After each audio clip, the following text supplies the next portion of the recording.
श्री वल्लभ ने शरण जय रहिए आनंद मां। वल्लभने शरणे जय रहिए आनंद मां। सेवूं सदा हूँ तो व्रजना धणी, सेवूं सदा हूँ तो व्रजना धणी। मांगूं एटलूं श्री वल्लभ ने शरणे जय रहिए आनंद मां। वल्लभने शरणे जय रहिए आनंद मां।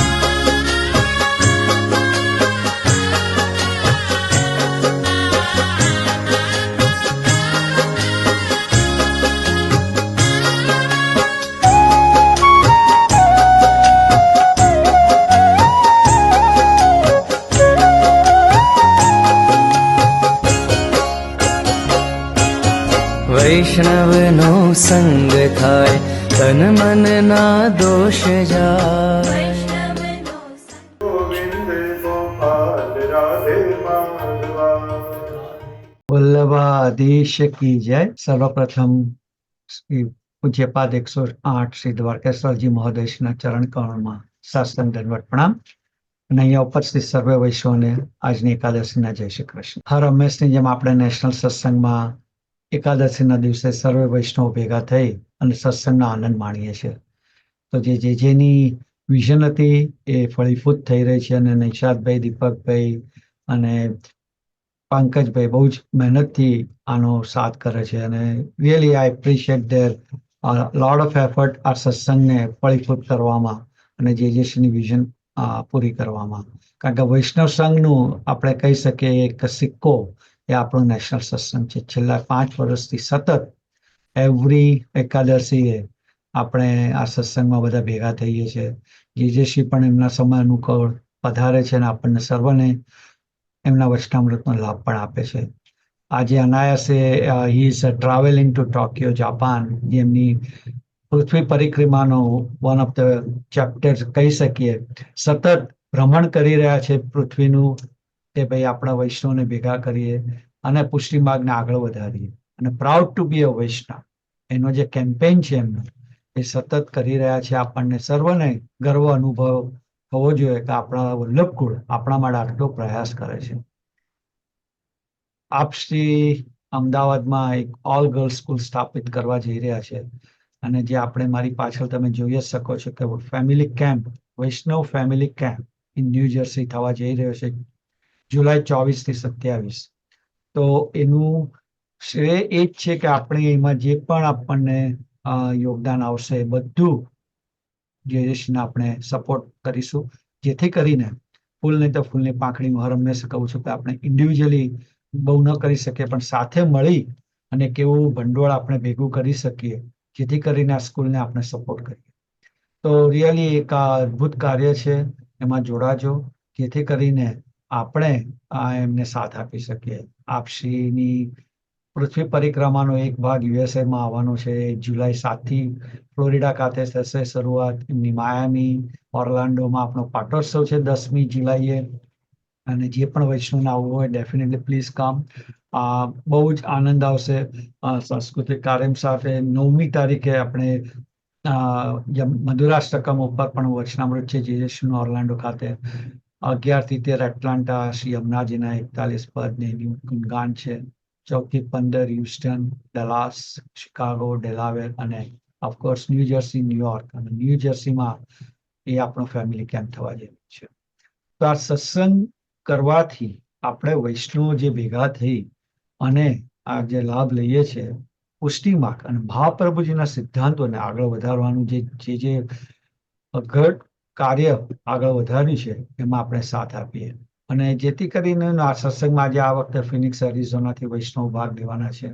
અને એ પણ એક જેસીની એક વિઝન હતી કે દરેક સ્ટેટના વૈષ્ણવો આમાં જોડાય જેથી કરીને આપણે બધા ભેગા મળી અને આ સત્સંગનો લાભો લઈએ. મહાપ્રભુજીના જે ગ્રંથો છે અને ખાસ કરીને આપણે શ્રી હરિરાયજી મહાપ્રભુજીના 41 શિક્ષાપત્ર ઉપર હમણાં આપણે જે સત્સંગ છેલ્લા 4-5 વર્ષથી થઈ રહ્યો છે તો એનો પણ લાભ લઈએ છીએ સાથે મળે.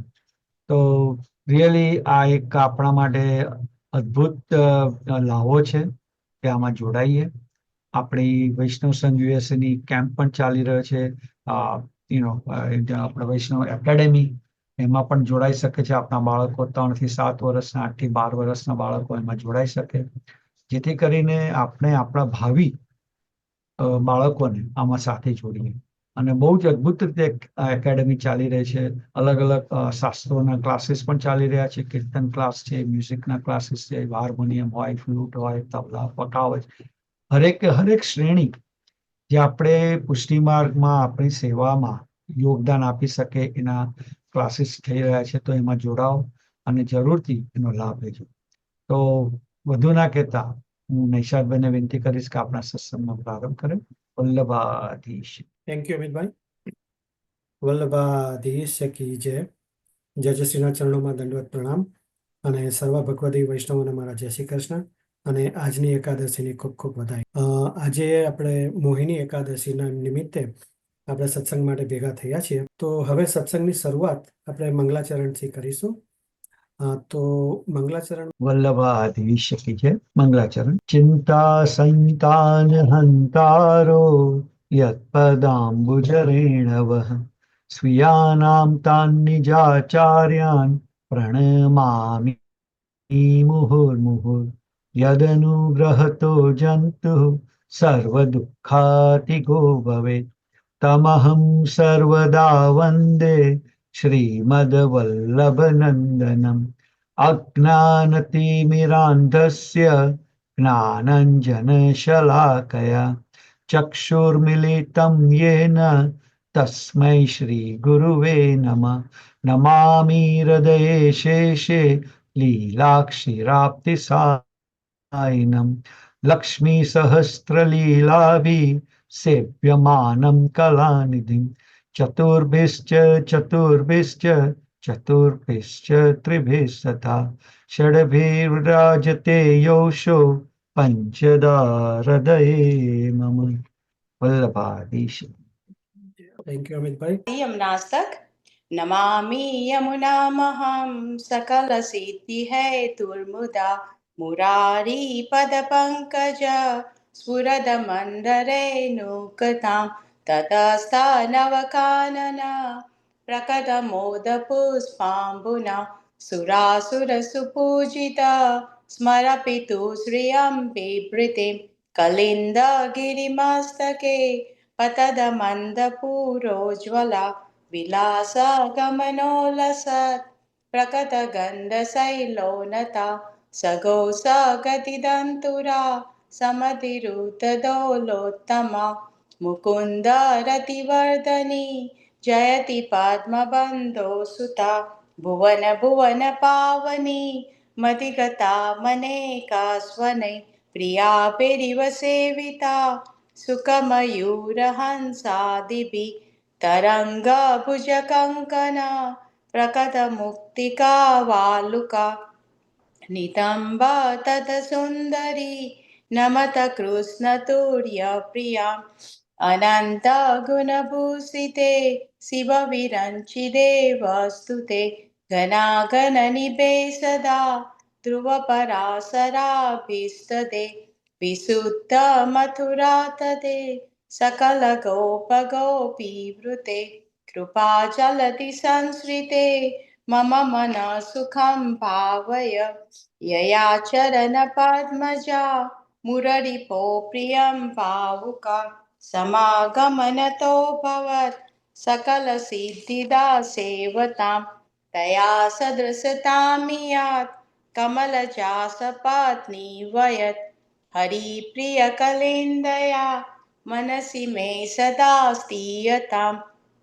नमोऽस्तु यमुने सदा तव चरित्रमत्यद्भुतं न चातु यमयातनां भवति ते पयपानतां यमोऽपि भगिनीसुतान् कथमुहन्ति दुस्तानपि प्रियो भवति सेवनात् तव हरे यथा गोपिका ममास्तु तव सान्निध्यो तनुनवत्वमेतावता न दुर्लभतमारति मुररिपो मुकुन्द प्रिये અતોસ્તુ તવ લાલના સુરધુની પરમ સંગમાત તવૈવ ભુવિ કીર્તિતા ન તુ કદાપि પુષ્ટિ સ્થિતે સ્તુતિં તવ કરોતિ કા કમલજાસપત્ની પ્રિયે હરે યદનુસેવયા ભવતિ સૌખ્યમામોક્ષત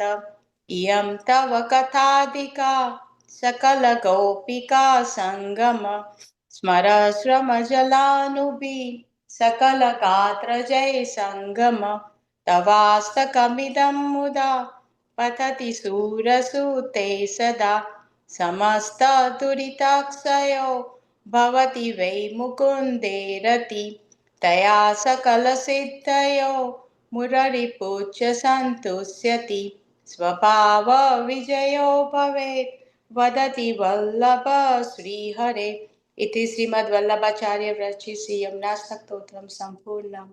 જય શ્રી કૃષ્ણ બધાને. કૃષ્ણ ભાવીબેન, ખૂબ જ સરસ. Thank you. સુંદર સુંદર. હવે આપણે સત્સંગ આગળ વધારતા ગયા સત્સંગમાં આપણે જે લાભ લીધો એનું ટૂંકમાં રિકેપ આપણને દીપકભાઈ કહેશે. તો દીપકભાઈ. પ્રભુરાનંદ કુમારો મે સ્વામિની વૃષભાનુજ કૃતાર્થોહમ કૃતાર્થોહમ કૃતાર્થોહમ ન સંશય. પરમ પૂજ્ય જયશ્રીના ચરણારવિંદમાં સાષ્ટાંગ દંડવત પ્રણામ અને મારા વાલા ભગવત ચરણ અનુરાગી વૈષ્ણવોને ભગવત સ્મરણ અને જય શ્રી કૃષ્ણ. ગઈ એકાદશીએ મોરબી નૈષાદભાઈએ ચૈત્રવદી 11 રોજ આવતી ભરૂથીની એકાદશીના વ્રતનું મહાત્મ્ય સમજાવ્યું કે જે ભવિષ્યોત્તર પુરાણમાં ભગવાન શ્રી કૃષ્ણ અને મહારાજ યુધિષ્ઠિરના સંવાદ રૂપે વર્ણવેલ છે. પ્રાચીન સમયમાં નર્મદા કિનારે માધાંતા નામના રાજાએ ભગવાન વિષ્ણુના કહેવા પ્રમાણે આ ભરૂથીની એકાદશીનું વ્રત કર્યું હતું ને એના પ્રભાવથી તે સુંદર અને સંપૂર્ણ અંગોવાળા થઈ ગયા હતા. આ ભરૂથીની એકાદશીનું વ્રત શ્રદ્ધા અને વિશ્વાસપૂર્વક કરવાથી મોક્ષની પ્રાપ્તિ થાય છે, પાપનો નાશ થાય છે. જે ફળ 10,000 વર્ષ સુધી તપ કરવાથી મળે એ ફળ આ એકાદશીનું માત્ર એક વ્રત કરવાથી મળે છે. વરુથીની એકાદશી આપણા પુષ્ટિ માર્ગમાં શ્રી મહાપ્રભુજીના પ્રાગટ્યોત્સવ તરીકે વધારે પ્રચલિત છે. શ્રી મહાપ્રભુજીનું પ્રાગટ્ય ભૂતલ પર ઠેર ઠેર વિખરાયેલા દૈવી જીવોને શરણે લઈને ઉદ્ધાર કરવા માટે, શ્રીમદ ભાગવતના ગૂઢ અર્થોનું પ્રકાશન કરવા માટે અને સેવા માર્ગ પ્રગટ કરી ભગવાનની લીલાઓની રસાનુભૂતિ કરાવવા માટે થયું છે. પરંતુ વિષયાનંદમાં ડૂબેલા જીવો વલ્લભના સ્વરૂપને ઓળખી શકતા નથી અને પુરુષોત્તમના સ્વરૂપાનંદનો અનુભવ કરી શકતા નથી. ગયા સત્સંગની વાત કરીએ તો શ્રી વલ્લભના પ્રાગટ્ય મહોત્સવના દિવસે પૂજ્ય જયજયશ્રીએ અપાર કરુણા કરીને આપણને વચનામૃતની રસવર્ષા કરી એમાં ભીંજવી દીધા. આપ શ્રી પૃથ્વી પરિક્રમા મહોત્સવ અને proud to be a Vaishnav campaign અનુસાર આ વખતે Singapore, Malaysia, Vietnam, Hong Kong, Perth, Sydney, Adelaide થઈ અને આપ મેલબોર્નમાં બિરાજા હતા. આજે અત્યારે સત્સંગ ચાલી રહ્યો છે ત્યારે આપ શ્રી જાપાન જવા માટેની ફ્લાઇટમાં બિરાજા છે. તો મેલબોર્નમાંથી પણ વૈષ્ણવ હિતાય વૈષ્ણવ સુખાય આપ શ્રીના પરિશ્રમને ધ્યાનમાં ન લેતા વચનામૃત માટે પધાર્યા. અમે ખૂબ ધન્ય થઈ ગયા. આપશ્રીનો ખૂબ ખૂબ આભાર. આપશ્રીએ જણાવ્યું કે આપણા દૈનિક ક્રમની સેવાનો જે નિત્યક્રમ હોય તે ઉપરાંત એમાં પ્રાગટ્યોત્સવના દિવસે વિશેષ સામગ્રી સિદ્ધ કરાવી અને ધરાવી. પલના હોય તો પલનામાં શ્રી ઠાકોરજીને પધરાવીને મનોરથ કરવો. જો શ્રી વલ્લભ પ્રગટ ન થયા હોત તો આપણે પણ માયાવાદના અંધકારમાં ડૂબી અને આ સંસારમાં ક્યાંય અટવાતા હોત. જોપે શ્રી વલ્લભ પ્રભુ પ્રગટ ન હોતે વસુધા રહેતી સુની. આપની સેવાનો ક્રમ વ્રજ ભક્તોના ગોપીજનોના ભાવની રીતથી કરી શકાય એ શીખવવા માટે, વ્રજ ભક્તોના ભાવને કેવી રીતે જાણી શકાય એ માટે કૃપા કરી આપે પ્રકટ થઈ અને આ પુષ્ટિ માર્ગ એટલે કે સેવા માર્ગ પ્રગટ કરી આપે સ્વયં સેવા કરી અને શીખવ્યું. એટલા માટે જ કહે છે, આપ સેવા કરી શીખવે શ્રી હરિ, ભક્તિ પક્ષ વૈભવ સુદ્રઢ કીધું. અને સેવા રીત પ્રીત વ્રજ જનકી, જનહિત જગ પ્રગટાઈ, પ્રગટવે માર્ગ રીત દિખાઈ. અને તેથી જ શ્રી ગુસાઈજીએ સર્વોત્તમજીમાં આપનું એક નામ જન શિક્ષા કૃતે કૃષ્ણ ભક્તિ જણાવ્યું છે. અને કદાચ એટલે જ આપણે આપણા સેવાના નિત્યક્રમમાં ઘરે દરરોજ સવારે શ્રી મહાપ્રભુજીનું એક કીર્તન ગાઈએ છીએ કે જેથી કરીને શ્રી મહાપ્રભુજીના સ્મરણથી આપની અંદર રહેલી વ્યક્તિ સૂઈ જાય છે અને અંદર રહેલો વ્રજ ભક્ત જાગૃત થાય છે. એટલે કે આપણી લૌકિક બુદ્ધિ, લૌકિક વિચાર, લૌકિક દેહ હવે શ્રી મહાપ્રભુજીની કૃપાથી અલૌકિક બુદ્ધિ, અલૌકિક વિચાર અને અલૌકિક દેહ બની જાય છે. અને પછી આપણે સેવામાં પહોંચીએ તો સેવામાં આનંદ આવે છે. કારણ કે પુષ્ટિ સૃષ્ટિનું સર્જન પ્રભુના શ્રી અંગમાંથી થયું છે. પુષ્ટિ કાયેન નિશ્ચય. અને તેથી પુષ્ટિ સૃષ્ટિના જીવોનું કાર્ય ભગવત સેવા જ છે. શ્રી મહાપ્રભુજી ષોડશ ગ્રંથમાં કહે છે, ભગવત રૂપ સેવાર્થમ તત્ સૃષ્ટિ ન અન્યથા ભવેત. એટલે કે ભગવત સેવા માટે જ પુષ્ટિ સૃષ્ટિનું સર્જન થયું છે અને માટે ભગવત સેવા કરીએ તો જ આનંદ આવે, અન્યથા નહીં.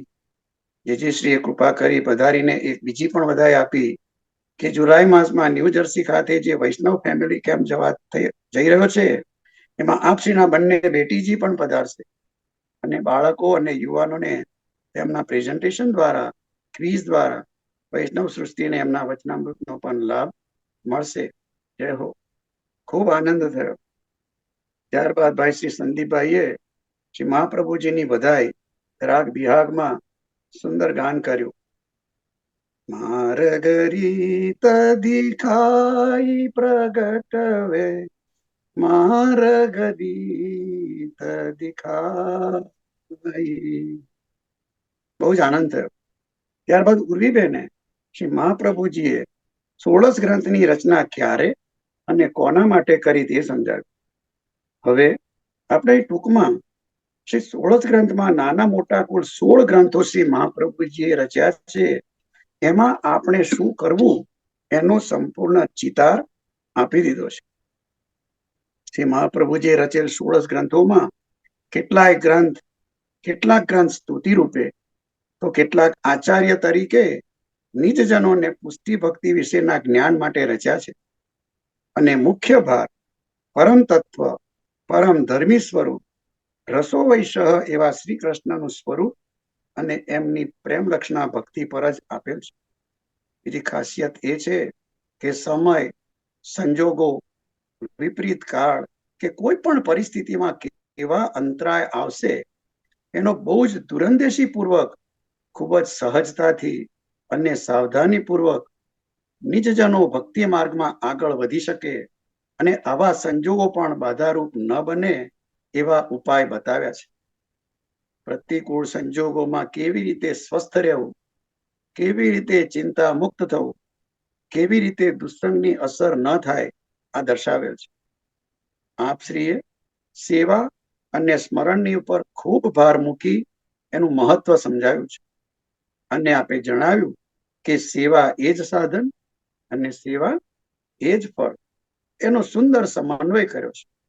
કૃષ્ણાવતાર વખતે વ્રજભક્તો જેવી રીતે પ્રભુ સાથે સંયોગરસ અને વિપ્રયોગરસનો અનુભવ કરતા અને સેવા અને ગુણગાન કરી પ્રભુ સાથે જોડાયેલા રહેતા તે બતાવી આજના અનવતાર કાળમાં પણ આપણને બ્રહ્મ સંબંધ કરાવી, ઘરમાં પ્રભુ પધરાવી વ્રજ ભક્તો જે ફળ પામ્યા હતા તે જ ફળ આ 16 ગ્રંથ દ્વારા આપણને પ્રાપ્ત કરવું બહુ જ સરળ બનાવ્યું છે.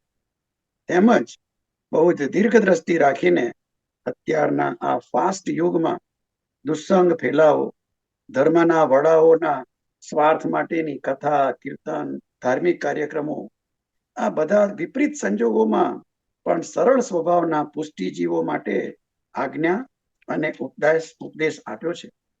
તીર્થોમાં ક્યારે જવું, કયા સંજોગોમાં વાસ કરવો, ઘરમાં રહીને કેવી રીતે ઠાકોરજીની સેવા કરવી અને સતત મન અને ઇન્દ્રિયોથી પ્રભુ સાથે કેવી રીતે જોડાયેલા રહેવું. ગમે તેવી નબળી પરિસ્થિતિ હોય તો પણ એવા સંજોગોમાં કેવી રીતે સ્વાભિમાનપૂર્વક અભયત્વ પ્રાપ્ત કરીને પ્રભુ સાથે આનંદથી જોડાયેલા રહેવું, આ બધી જ વસ્તુ આ 16 ગ્રંથો શીખવે છે. મહાપ્રભુજીને ખબર હતી કે ભવિષ્યમાં સત્સંગમાં રહેવા વાળા જીવોને પણ દુસ્સંગ લાગી જશે. અલૌકિક જીવન જીવવા વાળા સત્સંગ, દર્શન, તીર્થ વગેરે સ્થળોએ જતા હશે તો ત્યાં પણ કેટલાક સ્વાર્થી, લોભી, વંચકો એમની ભક્તિમાં બાધા કરશે. તેથી આવા સ્વકીયજનોના ભાવનું રક્ષણ કરવા માટે જ આપશ્રીએ ઘરમાં રહીને પ્રભુની સેવા અને સ્મરણ વગેરે કરવાનો આગ્રહ રાખ્યો.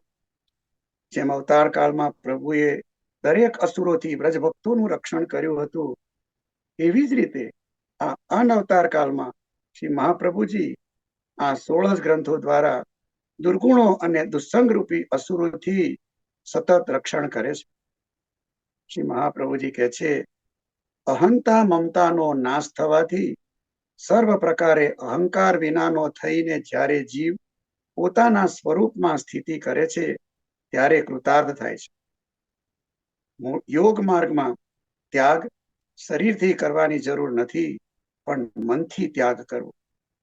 જીવ સ્વભાવથી જ દુષ્ટ છે, માટે શ્રવણ, કીર્તન વગેરે નવતા ભક્તિથી જ પ્રેમપૂર્વક બધા કાર્યો સિદ્ધ થાય છે. કૃષ્ણની સેવા હંમેશા કરવી, ચિત્તનું પ્રભુમાં પરોવાયેલું રહેવું, એ જ સેવા. પુષ્ટિ માર્ગમાં અનુગ્રહ એટલે કે ભગવત કૃપા જ નિયામક છે. હરિની ઈચ્છા માત્રથી જે સૃષ્ટિ પ્રગટ થઈ તે પ્રવાહી સૃષ્ટિ, વાણી દ્વારા મર્યાદા સૃષ્ટિ અને કાયા દ્વારા શ્રી અંગની સૃષ્ટિ એટલે કે પુષ્ટિ સૃષ્ટિ ઉત્પન્ન થઈ.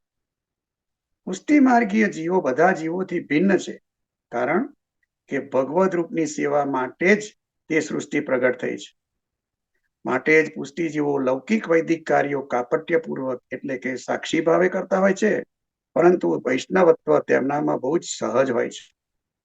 અને બ્રહ્મ સંબંધ થવાથી દેહ અને જીવના બધા જ દોષો સેવામાં બાધક થતા નથી. અસમર્પિત વસ્તુઓનો ત્યાગ કરવો અને સર્વસ્વનું સમર્પણ કરીને રહેવું. દરેક કાર્ય, દરેક વસ્તુ પ્રભુને સમર્પણ કરવી અને પ્રભુની આજ્ઞા લઈ પ્રસાદી રૂપે પછી ગ્રહણ કરવી. બ્રહ્મ સંબંધ લઈ આત્મનિવેદન કરેલા જીવોએ ક્યારેય પણ ચિંતા કરવી જોઈએ નહીં. પ્રભુ સર્વના ઈશ્વર છે અને પોતાની ઈચ્છા પ્રમાણે જ કરશે. ગુરુની આજ્ઞા પ્રમાણે સેવા કરવી. ચિત્તને ઉદ્વેગ થાય એવી કોઈ પણ પરિસ્થિતિ ઉદ્ભવે તો તે બધી પ્રભુની લીલા માનીને ચિંતાનો તરત જ ત્યાગ કરવો. હંમેશા શ્રી કૃષ્ણ શરણમ મમ એ મંત્રનો જાપ કરવો. ભગવાન સત્ય સંકલ્પ છે, માટે આપણી અન્યથા ગતિ ક્યારેય નહીં કરે અને મારું હિત જ કરશે એવો ભાવ મનમાં હંમેશા રાખવો. જીવનની બધી જ ઘટનાઓમાં પ્રભુની ઈચ્છા છે એમ માનવું. બધું જ પ્રભુને આધીન છે એમ માનીને અભિમાનનો હંમેશા ત્યાગ કરવો. ભગવાન સંબંધી ન હોય એવા દરેક કાર્યોમાં અનાગ્રહી થવું. આગ્રહ ક્યારેય રાખવો નહીં. મૃત્યુ પર્યંત 3 પ્રકારના દુઃખો સહન કરવા, પરંતુ તેનો પ્રતિકાર કરવાથી જો દુઃખ દૂર થાય એમ હોય તો પછી દુઃખ સહન કરવાનો આગ્રહ ન રાખવો. પુષ્ટિ માર્ગીય વૈષ્ણવનો ધર્મ એટલે દીનતાપૂર્વક શ્રી હરિની સેવા. અર્થ ભગવાન કૃષ્ણ પોતે જ. કામ ભગવાન કૃષ્ણના દર્શનની લાલસા અને મોક્ષ એટલે સર્વાત્મ ભાવથી ભગવાન શ્રી કૃષ્ણના સેવા અને સ્મરણ. આપણા ભક્તિભાવની વૃદ્ધિ માટે પોતાના ઘરમાં જ રહીને સ્વધર્મનું પાલન કરતા પોતાના તન, મન અને ધનથી શ્રી ઠાકોરજીની સેવા અને સ્મરણ કરવા. સેવા અને કથામાં જેની આસક્તિ દ્રઢ થાય એના ભક્તિભાવના બીજનો ક્યારેય નાશ થતો નથી. વિષયોથી ઘેરાયેલા દેહમાં ભગવત ભાવ ક્યારેય થઈ શકે નહીં. હરિએ જેને બિલકુલ ત્યજી દીધા છે તેઓ ભવસાગરમાં ડૂબે છે, અને જેનો નિરોધ સિદ્ધ થયો છે એવો રાત દિવસ આનંદમાં જ રહે છે. આ નિરોધ એટલે પ્રપંચ વિસ્મૃતિ પૂર્વક ભગવદ આસક્તિ. ત્યારબાદ નિશાબેને શ્રી મહાપ્રભુજીની વધાઈ રાગ આશાવરીમાં યાચક શ્રી વલ્લભ તિહારો યાચન તુમ સો આયો હું, આનું સુંદર ગાન કર્યું. ખૂબ જ આનંદ થયો. ત્યારબાદ શ્રી પરેશભાઈએ મહાપ્રભુજી વિશે માહિતી આપી અને કૃપાબેને રાગ રાયસોમાં મહાપ્રભુજીની વધાઈનું કીર્તન દ્વિજ કુલ પ્રગટે શ્રી હરિ, આનું બહુ જ સુંદર ગાન કર્યું. હવે પૂજ્ય જયશ્રીના ચરણારવિંદમાં પુનઃ સાષ્ટાંગ દંડવત પ્રણામ કરી મારી વાણીને વિરામ આપું અને મુરબ્બી શ્રી નિષાદભાઈને આગળના સત્સંગ માટે વિનંતી કરું. આજની મોહિની એકાદશીના સર્વે વૈષ્ણવને ભગવત સ્મરણ અને જય શ્રી કૃષ્ણ. શ્રી વલ્લભાધીશ કી જય જય શ્રી કૃષ્ણ. દીપકભાઈ, ખૂબ જ સરસ રિકેપ લીધું, ખૂબ આનંદ થયો.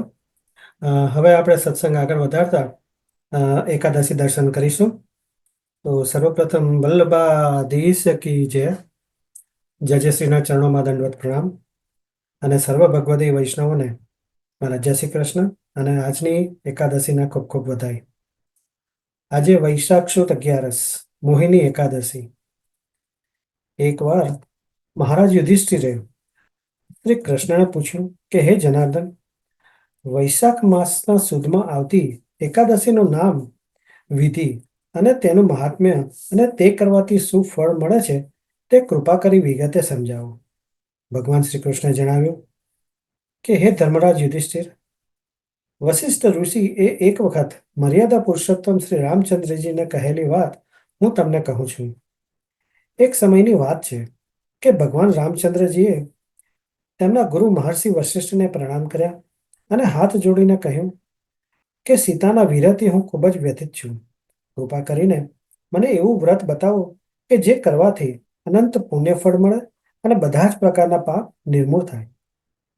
વશિષ્ઠ ઋષિ કે જે શ્રી રામના આધ્યાત્મિક ગુરુ હતા, તેમણે કહ્યું કે હે રામ, તમારો પ્રશ્ન સમસ્ત મનુષ્ય જાતિના કલ્યાણ માટે છે. ફક્ત તમારું પવિત્ર અને કલ્યાણકારી નામ યાદ કરવાથી કે ગુણગાન ગાવાથી સમસ્ત જીવો પવિત્ર બને છે અને દરેક પ્રકારની મંગલ કામનાઓ પ્રાપ્ત કરવાને પાત્ર બને છે. પરંતુ સાધારણ જીવોના લાભાર્થે હું તમને એક મહાન વ્રતનું વર્ણન કરીશ.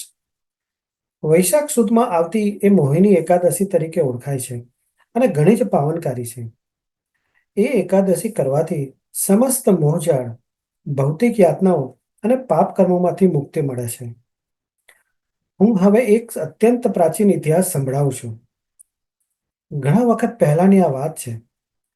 પવિત્ર સરસ્વતી નદીના કિનારે ભદ્રાવતી નામની નગરીમાં ધૃતિમાન નામે રાજા રાજ્ય કરતો હતો. તે ચંદ્રવંશમાં જન્મ્યો હતો અને અત્યંત ધર્માત્મા, દયાળુ, સત્યવાદી તેમજ ન્યાયી હતો. એ નગરીમાં ધનપાલ નામે ભગવાન શ્રી હરિનો પવિત્ર અને સમૃદ્ધ ધર્માત્મા ભક્ત રહેતો હતો. તે વૈશ્ય જાતિનો હતો.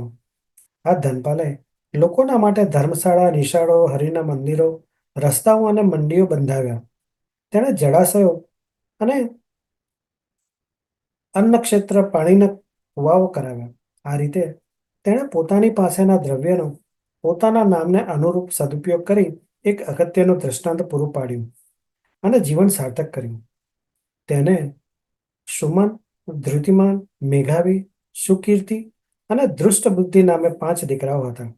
આ 5 પુત્રોમાં દૃષ્ટબુદ્ધિ મહાપાપી અને દુરાચારી, ચોર, જુગારી એટલે કે સર્વ દુર્ગુણોથી ભરેલો હતો.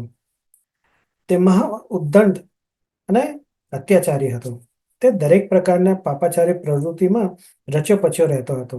આ રીતે એક પવિત્ર પિતાનો દુષ્ટ અને દુરાચારી પુત્ર બન્યો તથા કુટુંબને એક કાળો ધબ્બો લગાવ્યો. તે કદી ભગવાનમાં માનતો નહીં, પૂર્વજો અને બ્રાહ્મણોને માન આપતો નહીં. આ રીતે તિરસ્કૃત જીવન જીવતો તેણે પિતાની સગળી સંપત્તિ ખોટા માર્ગે વાપરી નાખી. એક દિવસ ધનપાલે કંટાળી અને તેની પાપાચાર પ્રવૃત્તિથી તેના ઘરની બહાર કાઢી મૂક્યો.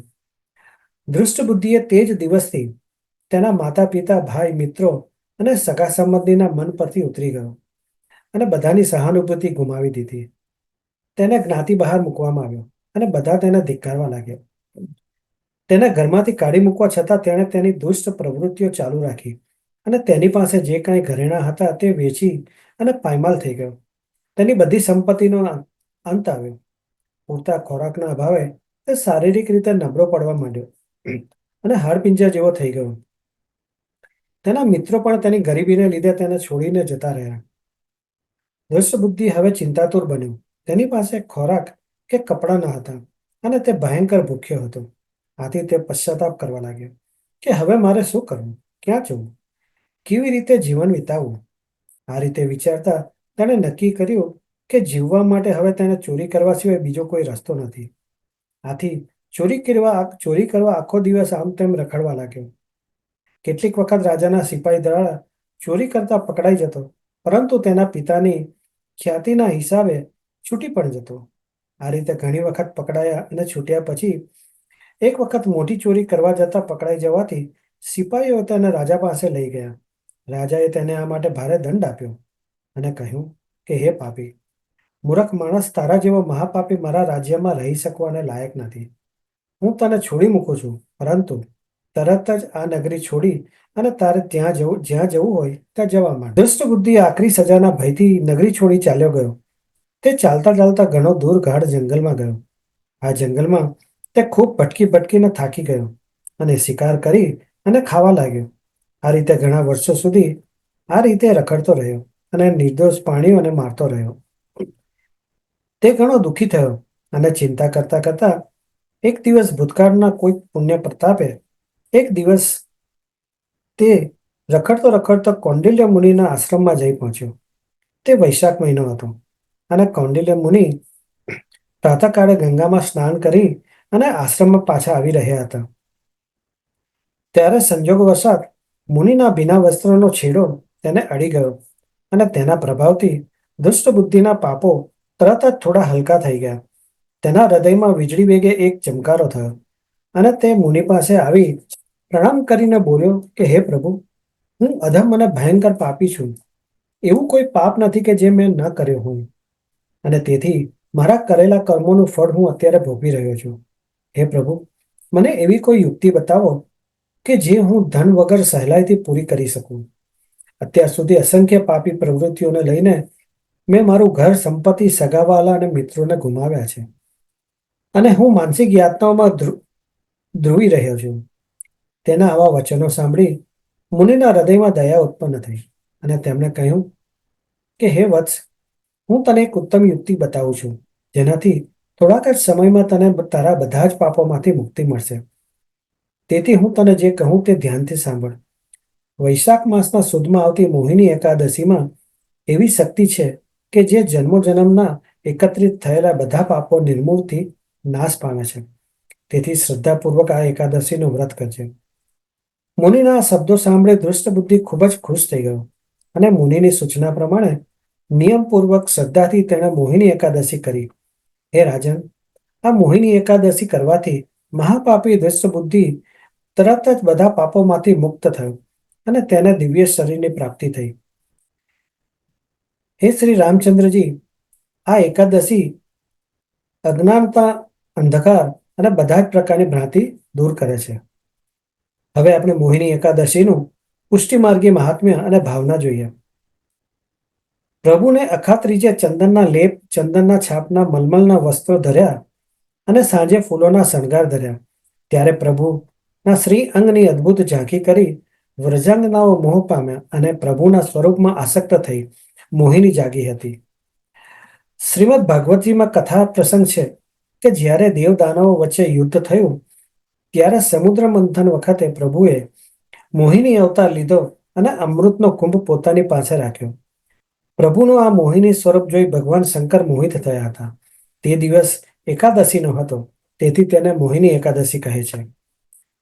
આ એકાદશી કરવાથી જે પુણ્ય મળે તેની તોલે પવિત્ર નદીમાં સ્નાન કરવાથી મળતું પુણ્ય કે દાન કરવાથી મળતું પુણ્ય પણ ન આવી શકે. બસ આ સાથે મારી વાણીને અહીં વિરામ આપું છું. સર્વને જય શ્રી કૃષ્ણ. Thank you Nishadbhai. હર હંમેશની જેમ આપે એકાદશીનું મહત્વ સમજાયું અને સર્વ વૈષ્ણવને લાભ આપ્યો એ બદલ ખૂબ ખૂબ આભાર.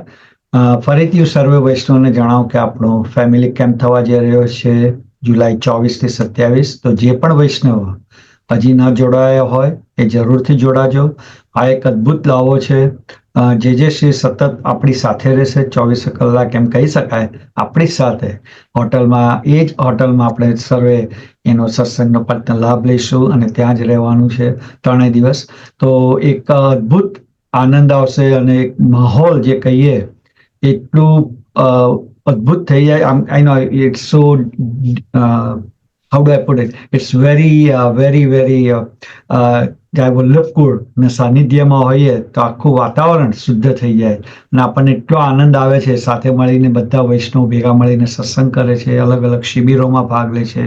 એ આપણી સેવા શૃંગાર હોય, યોગની હોય, વર્ષોત્સવની હોય, તો અલગ અલગ શિબિરોનો લાભ લે છે. બાળકો એ જ સાથે એ સમયે એમની અલગ શિબિરો કેમ્પ થતા હોય છે એમાં. અને આ વખતે આપણી સાથે બેટીજી પણ, બંને બેટીજીઓ આપણી સાથે પધારશે, જેથી કરીને લેડીઝ માટે પણ એક જે અલગ શિબિર યોજી છે તે પણ આપણે બધા આપણા મહિલાઓને બધાને બહુ જ આનંદ આવશે. અને એની સાથે બાળકો સાથે પણ શિબિર થશે બેટીજીઓની. અને સતત ટેક્સાસથી લઈ અને all the way New York, New Jersey સુધી જેની સાથે જ પધારશે. તો એક આખું વલ્લભકુળ પરિવાર આપણને એના આપણા સત્સંગનો લાભો આપશે. તો જરૂરથી જોડાજો.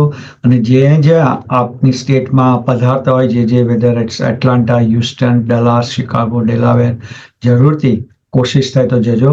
અને ફ્લોરિડા આપણો જે કેમ્પ અને ફ્લોરિડા જે આપણું વૈષ્ણવ સંઘ એકેડેમી અને વ્રજધામ હવેલી જે જીજેશ્રીએ સ્થાપી છે એમાં પણ આપશી. જ્યારે પણ ઓર્લાન્ડો આવો ત્યારે પહેલા હવેલી આવો, કારણ કે હવે ઓર્લાન્ડો ડિઝની કરતા આપણે હવેલી પહેલા આવવું જોઈએ અને એને પછી જ્યાં આગળ જવું હોય એ તમે પ્રયાસ કરો. પણ really it's one of the highlight of આપણા પુષ્ટિ માર્ગ માટે કે જીજેશ્રી આપણને ઓર્લાન્ડો ખાતે હવેલીની સ્થાપના કરી અને એકેડેમીની પણ સ્થાપના કરી. અને હર હંમેશ every year we celebrate the Patotsav. Last year આપણે અહીંયા પણ કેમ્પ કર્યો હતો અને એમાં પણ બહુ જ બધા વૈષ્ણવે લાભ લીધો હતો. અને જે પણ વૈષ્ણવ એમાં આવ્યા હતા એ હજી પણ યાદ કરે છે અને એ બધા જ આવવાના છે. અને જેથી કરીને એનો લાભ લેશો, કારણ કે એક દિવ્ય માહોલ બંધાઈ જાય છે. વલ્લભકુળના સાનિધ્યમાં આપણને એટલી બધી પોઝિટિવ એનર્જી મળે છે કે આપણું પછી જીવન ધન્ય થઈ જાય છે. આપણને એટલું શીખવા મળે છે. અને જેમ વલ્લભે આપણા વૈષ્ણવ માટે 3 વાર પૃથ્વી પરિક્રમા કરી, આપણા જે સતત આપણા માટે પરિક્રમા કરે છે, જેથી કરીને આપણને એ સિદ્ધાંતોનો લાભો મળે, સિદ્ધાંતો શીખવા મળે મહાપ્રભુજીના, અને આપણી સેવામાં વૃદ્ધિ થાય. તો રિયલી જોઈન.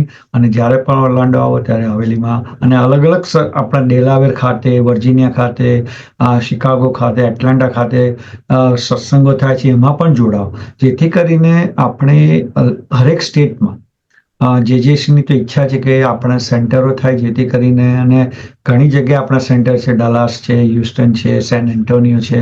તો we have lot of centres. Go there, join there અને be part of a Vaishnav community. Just જે કહે છે proud to be a Vaishnav, it is a high time we should be proud of what who we are. તો જરૂરથી ભાગ લો અને વૈષ્ણવતાને આગળ વધારો, આપણી ભાવિ પેઢીની અંદર લાવો. અને એ જ જેજેસીનો મેસેજ છે. તો વધુ ના કહેતા હું નિશાળબેનને વિનંતી કરીશ કે આપણે આગળનો સત્સંગ પ્રારંભ કરીએ. વલ્લભાધીશ. જય શ્રી કૃષ્ણ અમિતભાઈ. હવે આપણે સત્સંગ આગળ વધારતા આપણે ગ્રંથ દર્શન કરીશું. ગ્રંથ દર્શનમાં આપણે શિક્ષાપત્ર લઈએ છીએ અને હાલમાં શિક્ષાપત્ર 30 આપણે ચાલુ કરવા જઈ રહ્યા છે. તો આજે શિક્ષાપત્ર નું દર્શન આપણને દીપકભાઈ કરાવશે. તો દીપકભાઈ. પ્રભુરાનંદ કુમારો મેં સ્વામિની વૃષભાનુજ કૃતાર્થોહમ કૃતાર્થોહમ કૃતાર્થોહમ. પુનઃ આજે ફરીથી મળવાનું એક સદભાગ્ય સાંપડ્યું છે. શિક્ષાપત્ર 30 એનું આપણે થોડુંક આજે વાંચન કરીશું. શિક્ષાપત્ર 30માં એમ જણાવે છે શ્રી હરિરાયજી મહાપ્રભુજી કે જેમ કર્મ ફળની સિદ્ધિમાં દેશ આદિ ષટ સાધન એટલે કે 6 સાધન, દેશ, કાલ, કર્તા, કર્મ, મંત્ર, દ્રવ્ય, આ જે 6 સાધન છે, એમ પુષ્ટિ માર્ગીય ફળ સિદ્ધિમાં પણ આ 6 સાધન છે. પણ એ સાધનોનું પણ સાધન શું છે તો જણાવતા કહે છે કે સત્સંગ છે, એવું નિરૂપણ કર્યું છે. ઉપર એટલે અગાઉ 29માં શિક્ષાપત્રમાં બુદ્ધિનું રક્ષણ કેવી રીતે કરવું એના ઉપાયો બતાવ્યા, પરંતુ આ કાલ દોષ છે ને એ બહુ મહાન છે. એ દોષથી બુદ્ધિ ન લોપાય ત્યારે જ બુદ્ધિ સુંદર રહે. તો એનો પ્રકાર આ શિક્ષાપત્ર 30માં શ્રી હરિરાયજી મહાપ્રભુજી આપણને જણાવે છે. સ્મર્તવ્ય સર્વદા કૃષ્ણો વિસ્મર્તવ્યમ જગત પુનઃ પ્રપંચ સ્મરણે કૃષ્ણ સ્મૃતિર્નૈવ ભવેદિતિ પ્રયત્નેન તતો જીવસ તદ્ભાવાય સર્વથા કૃષ્ણાર્થતા ભાવન્યેન ગૃહાર વિસ્મૃતિર્ભવે. સર્વથા શ્રી કૃષ્ણ જ સ્મરણ કરવા યોગ્ય છે, જગત પુનઃ વિસ્મરણ કરવા યોગ્ય છે.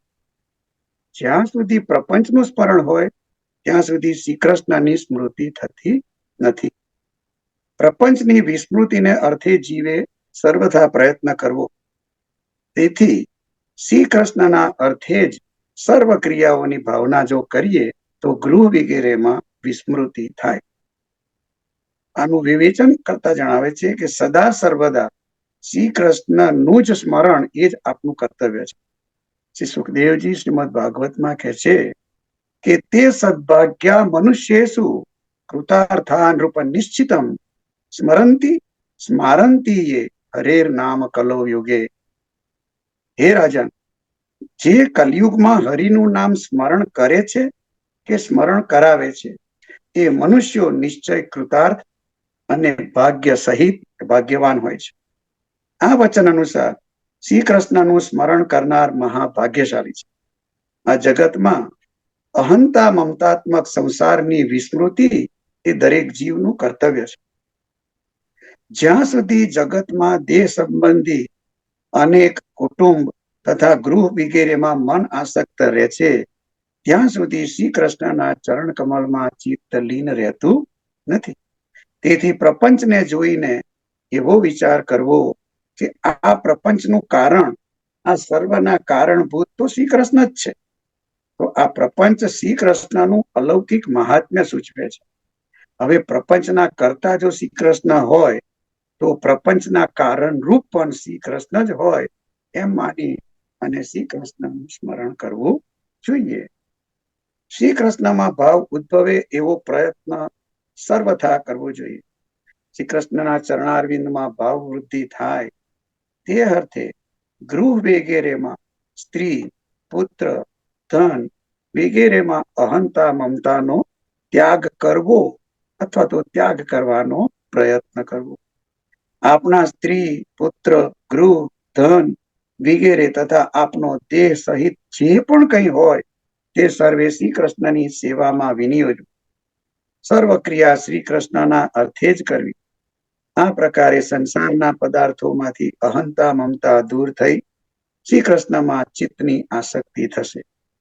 જે કંઈ ભગવદ ભાવમાં બાધક હોય તેનો ત્યાગ કરવો. ગૃહાદિકની વિસ્મૃતિ થવાનો આ એક ઉપાય છે. શ્રી કૃષ્ણના સ્મરણમાં સંસારના પદાર્થો, સ્ત્રી, પુત્ર, ગૃહ, વિત્ત, દેહ વગેરે ઉપરની અહંતા મમતા મુખ્ય બાધક રૂપ હોય છે. આ અહંતા મમતા દૂર કરવા માટે એક ઉપાય ઉપર બતાવ્યો કે સર્વ અહંતા મમતાના પદાર્થોને ભગવત સેવામાં વિનિયોજવા. સ્ત્રી, પુત્ર, ગૃહ, વિત્ત, દેહ, આત્મા ઇત્યાદિ સર્વ પદાર્થો મારા નથી પણ ભગવાનના છે, એટલે મારા સુખાર્થે એનો ઉપયોગ થવો જોઈએ નહીં. પણ સર્વના પોષણ કરતા, સર્વ ભોગતા, સર્વ કરતા, સર્વ નિયંતા, સર્વના પતિ એવા શ્રી કૃષ્ણના ઉપભોગાર્થે જ એનો વિનિયોગ કરવો. એટલે કે શ્રી કૃષ્ણની સેવામાં આપણા સંબંધી જે સ્ત્રી, પુત્ર, વિત્ત વગેરે હોય એને વિની જોઈએ છીએ, ત્યારે આપણી અહંતા મમતા એમના ઉપરથી ખસી જઈ અને શ્રી કૃષ્ણની સાથે આપનો સંબંધ છે એમ ભાન થાય. ગૃહાદિકની વિસ્મૃતિનો આ એક પ્રકાર બતાવ્યો. હવે બીજો પ્રકાર બતાવે છે કે ગૃહાદિક બાધક છે, તેથી એનો સર્વથા ત્યાગ કરી શુદ્ધ અદ્વૈતની ભાવના કરી હરિમાં કામ, સ્નેહ, ભય આદિ ભાવ રાખવાથી તથા સર્વ પ્રપંચના પદાર્થો ભગવાનની લીલા સૃષ્ટિના અર્થે છે એવી ભાવનાથી ગૃહાદિકની વિસ્મૃતિ થાય છે. અથવા બાધકત્વેન ત્યાગ ભાવનયા પુનઃ અખંડાદ્વૈત ભાવેન કામાદ્યાવેશતો હરો પ્રાપ પ્રાયશ્ચિક પદાર્થેષુ લીલા સૃષ્ટિત્વ ભાવના. એટલે કે ગૃહાદિકમાં બાધકપણાથી ત્યાગની ભાવના કરી, અખંડ શુદ્ધ અદ્વૈતની ભાવના કરી, હરિમાં કામ આદિના આવેશથી અને પ્રપંચના સર્વ પદાર્થોમાં લીલા સૃષ્ટિપણાની ભાવનાથી ગૃહાદિકની વિસ્મૃતિ થાય છે. શ્રી કૃષ્ણની સેવામાં સ્ત્રી, પુત્રાદિક તથા દેશ બાધક હોય તો તેનો ત્યાગ કરવાની ભાવના મનમાં કરવી. શ્રી કૃષ્ણનું અખંડ અદ્વૈત વિચારી શ્રી કૃષ્ણ સર્વ સ્થળે સદા બિરાજે છે એમ વિચારી કામ આદિમાં નો આવેશ પ્રભુમાં કરાવો. જેમ કોઈ લૌકિક સંસારી જીવ કામ, ક્રોધ, ભય, સ્નેહ વગેરે ગૃહ, કુટુંબ વગેરેમાં રાખે છે અને અષ્ટપ્રહર પોતાના સંસારના પદાર્થોનું સ્મરણ કર્યા કરે છે, એમની જ ટેર ઉઠાવ્યા કરે છે, એમ વૈષ્ણવે લૌકિક પદાર્થોમાંથી પોતાના કામ, ક્રોધ, ભય, સ્નેહ વગેરે ઉઠાવી લઈ શ્રી ઠાકોરજીમાં એ કામ, ક્રોધ, ભય, સ્નેહ વગેરે રાખવા તથા શ્રી ઠાકોરજીની સેવામાં અષ્ટપ્રહર મચાર્યો. પ્રભુ શ્રી કૃષ્ણ પૂર્ણ પુરુષોત્તમ નંદસૂત મારે ત્યાં બિરાજે છે, તો એમને સેવામાં કેવી રીતે સુખ પ્રાપ્ત થાય, એવી તત્સુખની ભાવના, એમને કેવી રીતે કોઈ પણ જાતનો શ્રમ ન થાય એ પ્રકારના વિચારો અને કાર્યો દાસજન ભક્ત વૈષ્ણવના મનમાં નિરંતર ચાલી રહેવા જોઈએ. આજે શ્રી ઠાકોરજીને આવા વસ્ત્ર, આવી સામગ્રી ધરાવી જોઈએ. આજે આવો ઉત્સવ છે તેથી આવી સામગ્રી ધરાવવી જોઈએ. આજે આવો ઉત્સવ છે તેથી આવી સામગ્રી શ્રી ઠાકોરજીને આરોગ આવવી જોઈએ. એ પ્રકારે શ્રી ઠાકોરજીને વિવિધ ભોગ જે પ્રકારે પ્રાપ્ત થાય એવા વિચારો તથા એવી જ ક્રિયાઓમાં વૈષ્ણવ અષ્ટપ્રહર લીન થઈ જાય છે. આવા પ્રપંચના પદાર્થોમાં લીલા સૃષ્ટિની ભાવના કરવી, એમાં મુખ્ય વિચાર એ રાખવો કે શ્રી કૃષ્ણની સેવામાં જે પદાર્થનો વિનિયોગ છે એ સ્વરૂપાત્મક છે તથા શ્રી કૃષ્ણની સેવામાં જે પદાર્થનો ઉપયોગ થતો નથી એ માયા સંબંધી છે, પદાર્થ આસુરી છે એમ જાણવું. હવે આનું થોડું જે સરળતાથી આપણે જ્યારે પણ આવતી વખતે રિકેપ જોઈશું ત્યારે વિવેચન કરીશું. શ્રી વલ્લભાધીશ કી. જય શ્રી કૃષ્ણ દીપકભાઈ. ખૂબ જ સુંદર આપણે સમજાવ્યું, ખૂબ આનંદ થયો. હવે આપણે સત્સંગ આગળ વધારતા હવે ઉત્સવ દર્શન જોઈશું. આજે ઉત્સવ દર્શન આપણને હિરલબેન કરાવશે. તો હિરલબેન. સર્વે વૈષ્ણવને મારા જય શ્રી કૃષ્ણ. ફિનિક્સ થી બોલું છું, હિરલ. અને હું અક્ષય તૃતીયા વિશેનો સત્સંગ કરવાની છું. તો સર્વે વૈષ્ણવને જય શ્રી કૃષ્ણ. શ્રી વલ્લભાધીશ કી જય. વૈશાખ સુદ 30, અખાત 30 ની ખસના ટેરા બંધાય છે અને ખસના પંખા આવે છે. શીતળ સુગંધી જળનો છંટકાવ થાય છે. ફુવારા શરૂ થાય છે. માટીના જારી કુંજામાં શીતળ સુગંધી જળ ભરી સફેદ વસ્ત્રથી કલાત્મક રીતે સજાવી ધરવામાં આવે છે. આ જારી કુંજા રાજભોગ પછી અનોસરમાં અને શયન પછી ધરાય છે. રાજભોગ પછી અનોસરમાં કેસરી ચંદનનો બંટો અને શયનના અનોસરમાં સફેદ ચંદનનો બંટો ધરાય છે. રથયાત્રા સુધી આ બંટો ધરાય છે. જળનો છંટકાવ પણ રથયાત્રા સુધી થાય છે. ગુલાબદાનીમાં ગુલાબ જળ ભરી ધરાય છે. અખાત્રીજથી સફેદ, અરગજાઈ, ગુલાબી, ચંપાઈ, ચંદની જેવા આછા રંગના વસ્ત્રો ધરાય છે. સ્નાન યાત્રા પછી કેરા રંગના વસ્ત્રો આવે છે. આજથી મોતીના છીપના, ચંદનના ફૂલના શૃંગાર ધરાય છે. પીછોડા, આડબંધ, પડદણી, ધોતી ઉપરના ધરાય છે. આજથી રથયાત્રા સુધી ઉત્થાપન ભોગમાં લીલા મેવાની સાથે મિશ્રી અને એલચીનો પનો, ટેટીનો પનો, પલાળેલી ચણાની એક મગની દાળ વારાફરતી ધરાય છે. આજથી રાજભોગમાં સતુઆના નંગ કે દોડેલો સતુવો એટલે સથવો વારાફરતી ધરાય છે. ભોગમાં કાચી કેરીના ટૂક, પાકી કેરીના ટૂક કે ફાક, રસ અથવા આખી કેરી નાકા કરીને ધરાય છે. દહીં ભાત, શિખરણ ભાત ધરાય છે.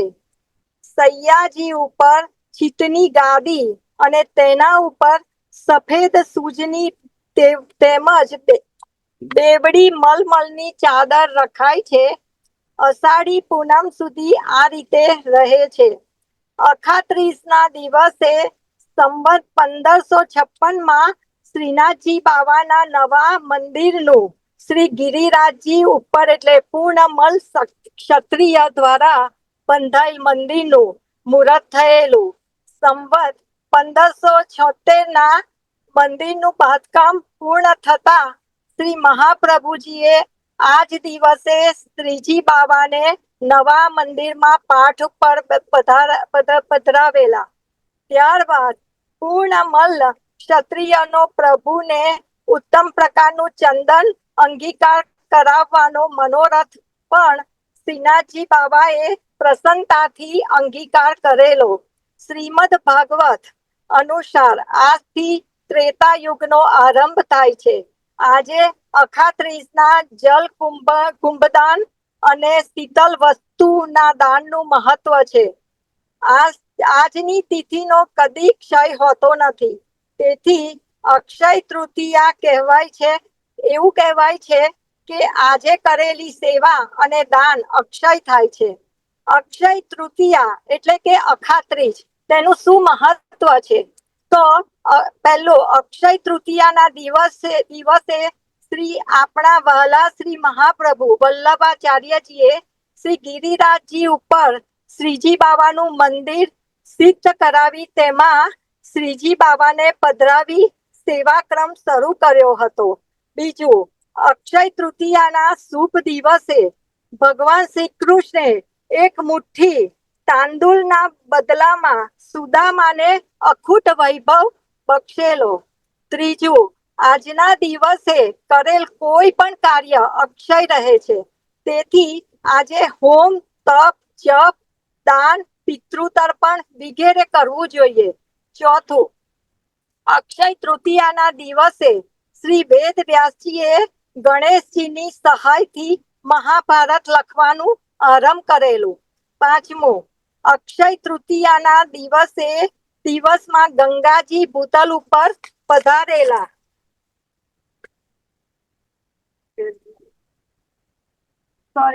પાંચમું, અક્ષય તૃતીયાના દિવસે ત્રેતા યુગનો આરંભ થયેલો. સાતમું, અક્ષય તૃતીયાના દિવસે સૂર્યદેવે અક્ષય પાત્ર પાંડવોને વનવાસ દરમિયાન આપેલ, જે અખૂટ ભોજનથી ભરપૂર રહેતું. આઠમું, અક્ષય તૃતીયાના દિવસમાં લક્ષ્મીજીએ કુબેરજીને એટલે સ્વર્ગના ખજાનાજી અખૂટ સંપત્તિ બક્ષેલ.